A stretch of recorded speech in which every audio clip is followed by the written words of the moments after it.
Assalaamu calaykum waraxmatullaahi wabarakaatuh. Caruurey sheeko cusub ayaan baranaynaa maanta. Sheekadan waxaa lagu magacaabaa sheekadii libaaxa iyo dooliga ama jiirka. Sheekadan sin ayay ku bilaabanaysaa. Waxaa jiri jiray libaax aad u weyn oo xayawaanada duurjoogta oo dhan ay ka cabsan jireen. Maalin maalmaha ka mid ah oo qoraxdan ay aad u kulushahay ayaa libaaxay wuxuu ku nasanayay hooska ama hadhka geed meesha ku yaalay agtiisa. Geed mukay ah oo hoos weyn leh. Markaas ay indhihiisa isgaleen.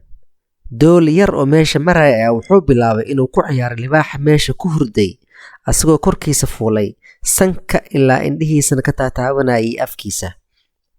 Hal mar ayaa libaaxa indhihiisa soo kala furay, wuxuuna si kulul u fiiriyay dooligii.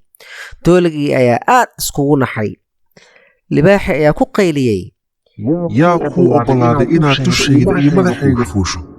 Maanta ay nolosha kugu dambaysa oo waa kuu dhammaatay sababtoo ah hadda ayaan ku cunayaa oo casariye kaa dhiganayaa maanta. Dooligii ayaa aad u gelgishay, wuxuuna bilaabay inuu tuugo ama baryo libaaxii. Iga raali ahow, boqorka duurkow. Qalad weyn ayaan sameeyey, iska kayday maanta. Waxaa laga yaabaa maalin maalmaha ka mid ah inaan ku caawiyo.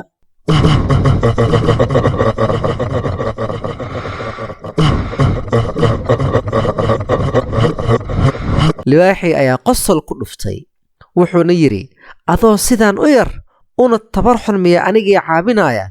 Wallaahi waa warkii ugu qosolka badnaa ee weligay aan maqlo. Ayuuna u sii raaciyey. Wuxuu sidoo kale ku yidhi, maadaama aad tahay dooli iga qosligay maanta, waan iska fasaxayaa. Laakiin intaan go'aankayga beddelin, orod ee ka tag meeshan. Dhowr maalin kadib ayaa waxaa dhacday in niman ay yimaadeen duurka. Nimankaasoo watay shabaq aad u weyn. Waxayna rabeen in libaaxay u gaarsadaan oo carruur ay magaalada ka furteen inay geystaan si dadka u daawadaan. Libaaxii ayaa shabaqii duurka loo dhigay ku dhacay. Si walba iskugu dayay inuu ka baxsadana waa kari waayey.